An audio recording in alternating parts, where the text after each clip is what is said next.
जय जगत गुरु जय भारत।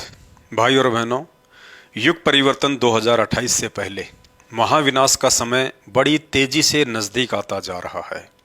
हालांकि पूर्ण ब्रह्म परमात्मा सत्य पुरुष भी सतगुरु रूप में धरती पर प्रकट हैं। भले ही आप और हम चंद भाई बहन उनकी शरण में भी हैं, इसके बावजूद भी ऐसा नहीं है कि यदि भक्तों पर कोई संकट आएगा तो परम पूज्य सतगुरु रामपाल जी भगवान, जैसा कि उन्होंने द्वापर युग में श्री कृष्ण जी का रूप बनाकर ब्रजवासियों की गोवर्धन पर्वत उठाकर इंद्र के कहर से रक्षा की थी, आज भी वैसा ही करेंगे? बिल्कुल नहीं। वर्तमान समय भक्ति युग का समय है। इस समय को गुरुदेव भगवान ने ज्ञान आधार से आगे बढ़ाना है, ना कि 650 वर्ष पहले की तरह चमत्कार दिखा दिखाकर भीड़ इकट्ठा करना है। कहने का सीधा सा तात्पर्य यह है, आगामी महाविनाशकारी समय में भक्तों की रक्षा उनकी भक्ति और मर्यादाओं पर निर्भर करेगी। भक्ति और मर्यादाओं में भी गुरुदेव भगवान ने मर्यादा को अधिक महत्व दिया है और कहा है, भक्ति भले ही कम हो लेकिन जितनी भी हो उतनी यदि मर्यादाओं में रहकर की जाएगी तो ही लाभदायक होगी। हम भक्तों को यह भी पता होना चाहिए कि 21 ब्रह्मांड में सिर्फ 2 ही शक्तियां हैं जिनके मध्य हर क्षण हर पल आत्माओं को लेकर परस्पर सूक्ष्म रूप में संघर्ष चलता ही रहता है। एक है काल निरंजन और दूसरी शक्ति है गुरुदेव भगवान अर्थात कबीर परमात्मा। गुरुदेव ने बताया कि 21 ब्रह्मांड एक फुटबॉल का मैदान है, 2 खिलाड़ी हैं, काल और दयाल। बाकी जितने भी आत्माएं हैं फुटबॉल की भांति हैं। यदि मर्यादा तोड़कर काल के पैर तले आ गए तो 84 लाख योनियों में डालकर फाउल कर डालेगा, और मर्यादाओं में रहकर दयाल के पैर तले रहे तो एक ही झटके में गोल करके सतलोक पहुंचा देगा। भाई और बहनों, गोल करने के लिए जितनी कोशिश गुरुदेव भगवान करेंगे उससे कहीं ज्यादा कोशिश छल बल करके यह काल निरंजन भी हमें फाउल करने की करेगा। फाउल करने का तरीका है मर्यादा तोड़वाना। दोनों ही शक्तियों का आपस में एक एग्रीमेंट है जिसके तहत काल ने कहा था कि हे परमात्मा, आप समर्थ हैं, आप तो एक ही पल में समस्त आत्माओं को सतलोक लेकर जा सकते हो, परंतु ये आत्माएं मेरा भोजन है और आप ही ने मुझे श्राप देकर इन आत्माओं को मेरे हवाले किया है। यदि सभी आत्माएं सतलोक चली गई तो मेरे भोजन का क्या होगा? इसलिए आप इन आत्माओं को अपना ज्ञान देकर और अपना बनाकर ही सतलोक लेकर जाना। जैसे इन आत्माओं को सतलोक से मैं अपने ऊपर आसक्त करके अर्थात अपना बनाकर अपने साथ लेकर आया था। इसलिए आप जबरदस्ती ना करना। जो आपकी भक्ति और ज्ञान को स्वीकार करे और आजीवन मर्यादाओं में रहकर मन कर्म वचन से आपको ही अपना माने, सिर्फ उन्हीं को सतलोक लेकर जाना, बाकी मेरे भोजन के लिए यही छोड़ देना। भाई और बहनों, इस एग्रीमेंट के तहत 21 ब्रह्मांड का स्वामी काल निरंजन हर प्रकार से मर्यादा तोड़वाने की पूरी कोशिश करेगा। साम दाम दंड भेद और घटिया से घटिया नीति भी अपनाएगा। काल को यह भी पता है कि कबीर परमात्मा जब संत रूप में धरती पर जाकर ज्ञान प्रचार करेगा तो उनसे तत्व ज्ञान प्राप्त भक्तों को सांसारिक लोगों के माध्यम से डगमग कर पाना बेहद मुश्किल होगा। इसलिए काल ने वर्तमान बिचली पीढ़ी में एक सूक्ष्म चाल चली कि क्यों ना इन भक्तों को उन्हीं लोगों के माध्यम से मर्यादाहीन करवाया जाए जिन लोगों पर ये लकीर के फकीर बन चुके भगत अंधविश्वास कर बैठे हैं, अर्थात परम पूज्य सतगुरु रामपाल जी भगवान के काल प्रेरित कलयुगी परिवार के सदस्य। और सन 2014 बरवाला कांड के बाद से काल निरंजन को भक्तों की मर्यादा तोड़वाने को लेकर सोच से कहीं ज्यादा सफलता भी मिलती जा रही है। अर्थात वर्तमान समय 2024 में संत रामपाल जी के देश विदेश में 10% भगत भी पूर्णतया मर्यादाओं में नहीं हैं। सब के सब काल के निशाने पर हैं। आए दिन अकाल मौत मरकर उसकी भेंट चढ़ते जा रहे हैं, क्योंकि काल के मुख्य एजेंट बन चुके संत रामपाल जी के परिवार के सदस्य, जिन पर स्वयं की अज्ञानता के चलते संगत मर्यादा तोड़कर काल की गोद में बैठी हुई है, इन लोगों ने ऐसा कोई भी कुकर्म शेष नहीं छोड़ा है जिन कुकर्मों को छुड़वाने के लिए संत रामपाल जी ने 30 वर्षों से जी जान लगा डाली थी। सबसे पहला कुकर्म गंदी राजनीति। संत रामपाल जी ने अपने 30 वर्षों के भक्ति इतिहास में स्वयं भी राजनीति से दूरी बनाकर रखी और अपने भक्तों को भी दूर ही रहने की सलाह दी। ना ही 30 वर्षों में संत रामपाल जी ने कभी किसी राजनीतिक पार्टी को वोट किया और ना ही सपोर्ट किया और ना ही अपने भक्तों से किसी भी पार्टी का समर्थन करवाया। परंतु आज उनके जेल जाते ही उनके मर्यादाहीन काल प्रेरित परिवार के द्वारा अपने धार्मिक धंधे अर्थात सतलोक आश्रमों को बचाए रखने के लिए भगत समाज से कभी कांग्रेस सरकार को वोट एंड सपोर्ट करवाया जाता है तो कभी बीजेपी सरकार के पक्ष में खड़ा कर दिया जाता है। अर्थात काल प्रेरणा से संगत को विश्वास में लेकर गुरु वचन और गुरु मर्यादा तोड़वाकर संगत को धीरे धीरे काल के हवाले किया जा रहा है। दूसरा कुक्रम है आरक्षण का समर्थन। हरियाणा में आरक्षण के लिए लड़ाई झगड़े उस समय भी हुआ करते थे जिस समय तक संत रामपाल जी आश्रम में ही रहा करते थे, लेकिन उन्होंने कभी भी ना ही तो स्वयं उन जातिगत आरक्षणों का समर्थन किया और ना ही अपनी प्यारी संगत से करवाया, बल्कि संत रामपाल जी अपनी संगत को यही कहा करते थे कि बच्चों, हमने तो सतलोक में स्थायी आरक्षण चाहिए, ना कि काल निरंजन के इस गंदे लोक में। भक्तों को सरकार से नहीं बल्कि अपने कबीर भगवान से मांगना चाहिए। दुनिया के साथ धरने, प्रदर्शन और रैलियों में शामिल होना तो बिरानी आग में जलने के समान है। यदि हम मर्यादा में रहकर भक्ति करेंगे तो हमारी हर आवश्यकता हमारा कबीर भगवान पूरी करेगा। इसलिए हमने जगत की तरह हाय हाय नहीं करना है। लेकिन उनके जेल जाते ही सन 2016 में उनकी शिक्षाओं के विपरीत भोले भगत समाज को हरियाणा के जाट आरक्षण की आंख में झोंक दिया गया। भक्तों को धरनों पर बैठाकर शारीरिक रूप से और आरक्षण समिति को लाखों में भगत समाज के दान का पैसा चंदे के रूप में देकर आर्थिक रूप से जमकर मर्यादा तोड़वाई गई। तीसरा मुख्य कुक्रम धनाना गांव में खेल स्टेडियम बनवाना। संत रामपाल जी नाम दीक्षा देते समय अपने भगत को 21 सूत्रीय मर्यादा में बांध देते हैं और कहते हैं, यदि इनमें से एक भी मर्यादा तोड़ोगे तो भक्ति का पूर्ण लाभ नहीं उठा पाओगे और कभी भी काल की भेंट चढ़ जाओगे। जिसमें एक मर्यादा है, ना ही कोई मैच खेलना, ना ही देखना और ना ही किसी प्रकार का सहयोग करना। परंतु संत रामपाल जी के जेल जाते ही उनके काल प्रेरित परिवार ने उनकी शिक्षाओं व नियमों को खंड खंड करते हुए हरियाणा के धनाना गांव में भक्तों के दान से लगभग 25 से 30 लाख रुपए की लागत से गांव वालों के लिए बैडमिंटन का स्टेडियम बना दिया। अर्थात जो महापुरुष अपने भक्तों को ताश खेलने, देखने और उसमें सहयोग करने के लिए भी मना करता है, उसी महापुरुष की आड़ में उनके परिवार के द्वारा गांव वालों के लिए बैडमिंटन का स्टेडियम बनाकर लाखों भक्तों के दान का दुरुपयोग करके उनकी मर्यादा तोड़वाकर समय आने पर उन्हें अकाल मौत मरने की लिस्ट में खड़ा कर दिया जाता है। भाई और बहनों, और भी बहुत सारे ज्ञान विरुद्ध कुकर्म इन्होंने संत रामपाल जी के जेल जाने के बाद जी भरकर करवाए हैं, जिनकी लिस्ट बहुत लंबी है। कहने का तात्पर्य यही है, अब आगामी विनाशकारी समय में संत रामपाल जी की वो समस्त अनुयायी जो अंधे होकर उनके काल प्रेरित परिवार के पीछे भेड़ चाल में मगन हैं, जिनकी बुद्धि विवेक हारा जा चुका है, ज्ञान आधार से सही गलत का निर्णय करने की जिनके अंदर क्षमता समाप्त हो चुकी है, उनसे चाहे श्री राम की पूजा करवा लो या श्री रामपाल की, क्योंकि ये लोग सिर्फ संत रामपाल जी के परिवार के आदेशों के गुलाम मात्र हैं।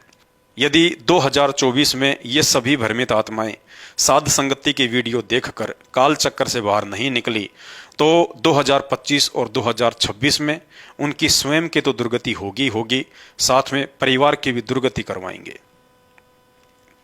पूर्ण परमेश्वर सतगुरु रामपाल जी भगवान की प्रेरणा से हम साध संगति से जुड़े हुए सत्सेवक एक बार फिर मर्यादित भक्ति से भटक चुकी आत्माओं के लिए भक्ति और मर्यादाओं को लेकर प्रतिदिन एक एक वीडियो बनाकर उन्हें काल के मुख से निकालने का प्रयास करेंगे। तो चलिए आज के वीडियो के माध्यम से विधिवत तरीके से तीनों समय की आरती करने के विषय में जानने का प्रयास करेंगे। त्रिकाल संध्या अर्थात तीनों समय की आरती, सुबह का नित्य नियम, दोपहर की असुर निकंदन रमैणी और सायंकाल की संध्या आरती, जिसके विषय में संपूर्ण शंका समाधान अब इस वीडियो में होने जा रहा है।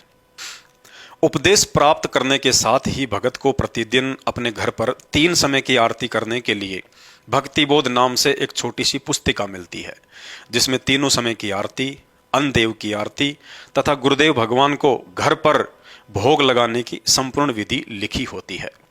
सुबह की आरती को नित्य नियम कहा जाता है, जिसका पाठ करने में लगभग 40 से 50 मिनट का समय लगता है। गुरुदेव भगवान के आदेश अनुसार ये सुबह का नित्य नियम रात्रि 12 बजे से लेकर दिन के 12 बजे तक कभी भी अपनी सुविधा अनुसार किया जा सकता है। साथ ही गुरुदेव भगवान ने यह भी बताया कि इस नित्य नियम पाठ के करने का उत्तम समय सुबह सूर्य उदय होने से एक आध घंटे पहले का समय है, जिसे ब्रह्म मुहूर्त भी कहा जाता है। यदि किसी कारणवश या काम धंधे के चलते मजबूरीवश भगत भाई बहन इस नित्य नियम पाठ को सुबह 5 बजे के आसपास नहीं कर पाते हैं, तो गुरुदेव भगवान ने बताया कि भगत को चिंतित नहीं होना चाहिए। दिन के 12 बजे तक भी यदि आप इस पाठ को विधिवत कर लेते हैं तो भी भगत को इस पाठ का समान रूप से ही लाभ मिलता है। साथ ही गुरुदेव भगवान ने यह भी बताया कि इस पाठ के करने का समय दिन के 12 बजे तक इसलिए बढ़ाया गया है, यदि किसी कारणवश हम सुबह सुबह इस पाठ को नहीं कर पाते हैं तो उस दिन इस पाठ के करने से वंचित रहने के बजाय जैसे तैसे लेट सेट होकर दिन के 12 बजे तक पूरा किया जा सके। अर्थात दिन के 12 बजे तक का समय गुरुदेव भगवान ने हम भक्तों को अपनी तरफ से एक एक्स्ट्रा ऑप्शन दिया है। अब यदि आप काम धंधे से फ्री हैं, आपके पास इस नित्य नियम पाठ को सुबह सुबह ही करने का पर्याप्त समय है और उसके बावजूद भी यदि आप आलस्य करते हैं, इस पाठ को रोजाना सुबह सूर्योदय के समय ना करके दिन के 9 बजे, 10 बजे, 11 बजे या 11 बजे तक करते हैं, तो आपको इस पाठ का संपूर्ण लाभ मिलना मुश्किल है, क्योंकि आप गुरुदेव भगवान द्वारा दिए गए उस ऑप्शन का नाजायज फायदा उठा रहे हैं। क्योंकि दिन के 12 बजे तक नित्य नियम करने का यह ऑप्शन विशेष परिस्थितियों के लिए है, ना कि रोजाना के लिए। हमें विचार करना चाहिए कि वेदों में वर्णित यह त्रिकाल संध्या अर्थात तीनों समय की आरती गुरुदेव भगवान ने जो हमें बख्शी है, यह साधना तो 33 करोड़ देवी देवताओं को भी नसीब नहीं है। उसके उपरांत भी यदि हम इस भक्ति साधना को करने में आलस्य करते हैं तो इससे गुरुदेव भगवान नाराज होते हैं और हम भक्ति का संपूर्ण लाभ उठाने से वंचित रह जाएंगे। दूसरा विचारणीय विषय यह है कि काल निरंजन तक की आदि अधूरी भक्ति साधना करने वाले साधक भी सुबह सुबह सूर्य उदय होने से पूर्व ही मंदिर, मस्जिद, चर्च व गुरुद्वारों में अपनी अपनी पूजा अर्चना शुरू कर देते हैं, जबकि उनकी साधना शास्त्र विरुद्ध होने से कुछ लाभदायक भी नहीं है। इसलिए हम सभी भगत भाई बहनों ने अपने गुरुदेव भगवान द्वारा बताई गई शास्त्र अनुकूल भक्ति को विशेष तन मन से करने की आवश्यकता है, जिसके करने से चौतरफा लाभ ही लाभ है। इसके बाद दोपहर की आरती करनी होती है। दोपहर की आरती को असुर निकंदन रमणी कहा जाता है। इस पाठ को करने में लगभग 16 से 20 मिनट का समय लगता है। इस पाठ को करने का समय दोपहर के 12 बजे से लेकर रात्रि के 12 बजे तक का रखा है। अर्थात साधक अपनी सुविधा अनुसार दोपहर के 12 बजे से लेकर रात्रि के 12 बजे तक कभी भी ये पाठ कर सकते हैं। परंतु गुरुदेव भगवान ने इस पाठ को करने का उत्तम समय दोपहर के 12 बजे से लेकर दोपहर के 2 बजे तक का ही रखा है। बाकी विशेष परिस्थितियों में गुरुदेव भगवान के आदेश अनुसार आप इसे रात्रि के 12 बजे तक भी कर सकते हैं। समझदार को संकेत ही काफी है, क्योंकि रात्रि के 12 बजे तक का समय गुरुदेव भगवान की तरफ से एक ऑप्शन है, जिस ऑप्शन का लाभ केवल उन्हीं भगत भाई बहनों को उठाना है जो भाई बहन इस असुर निकंदन रमणी के पाठ को किसी कारणवश या काम धंधे की मजबूरीवश दोपहर में 12 बजे से लेकर 2 बजे के बीच में नहीं कर सकते हैं।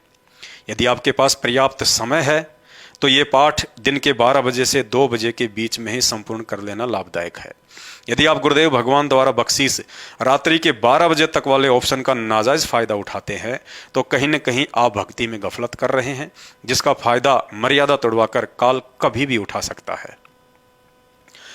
इसके बाद सायंकाल की आरती करनी होती है, जिसे संध्या आरती भी कहा जाता है। इस पाठ को करने में लगभग 35 से 40 मिनट का समय लगता है। इस पाठ को सूर्यास्त अर्थात सूरज छिपने से लेकर रात्रि के 12 बजे तक अपनी सुविधा अनुसार कभी भी कर सकते हैं। परंतु गुरुदेव भगवान ने सायंकाल की आरती के करने का उत्तम समय सूर्यास्त को ही बताया है। अर्थात जैसे ही सूर्य अस्त होता है वही इस पाठ के शुरू करने का उत्तम समय है।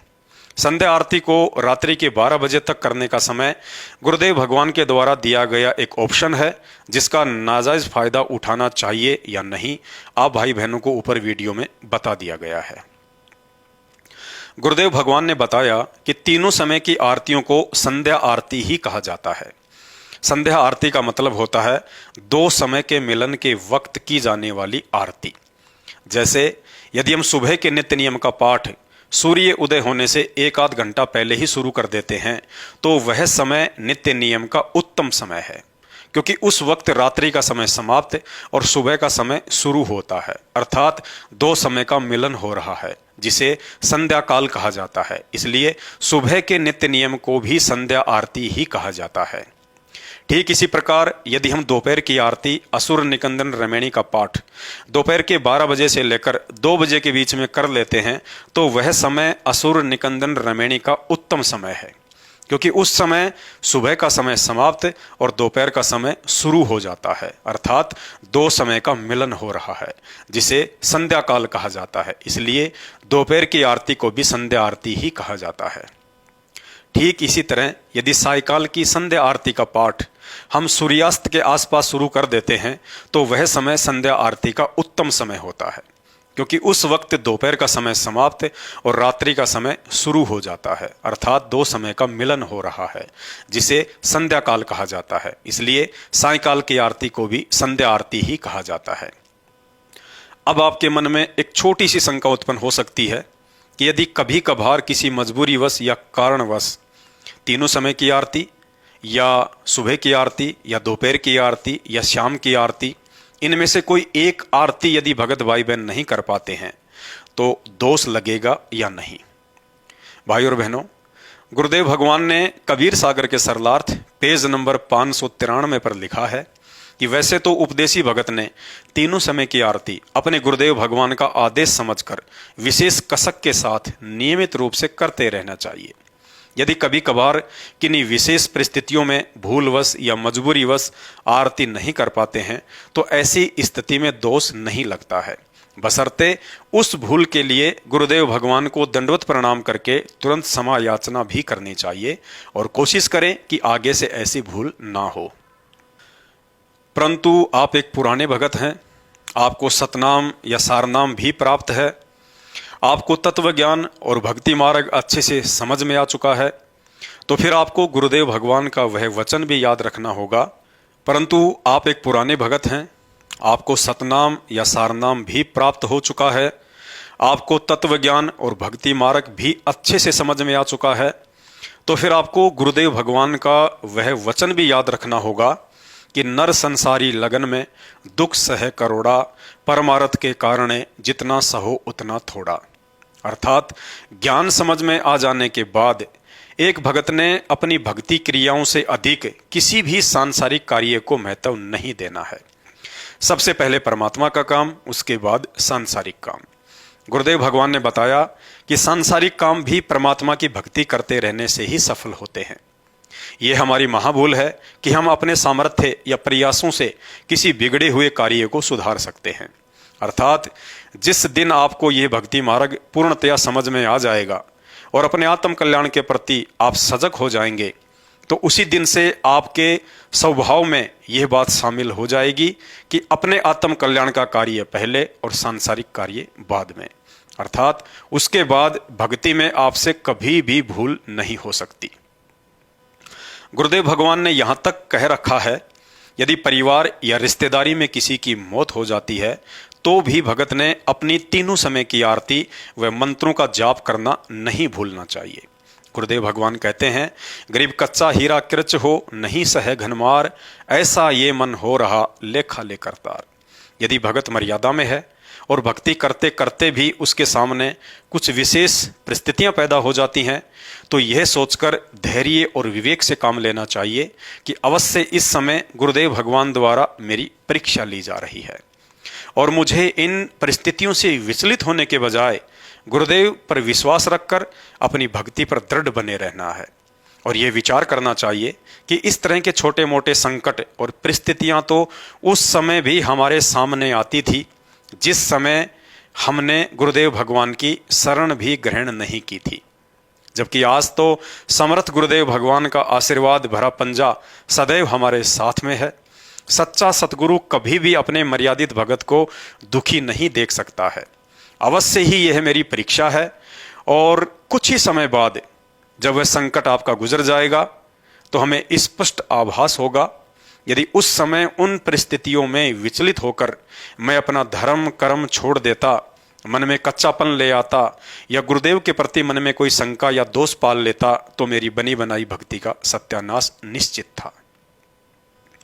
और जो भाई बहन ऐसी परिस्थितियों को गुरुदेव भगवान का प्रसाद समझकर ग्रहण करते हैं, उनके अंदर तो पहले से कहीं अधिक दृढ़ता और विश्वास पैदा होता चला जाता है।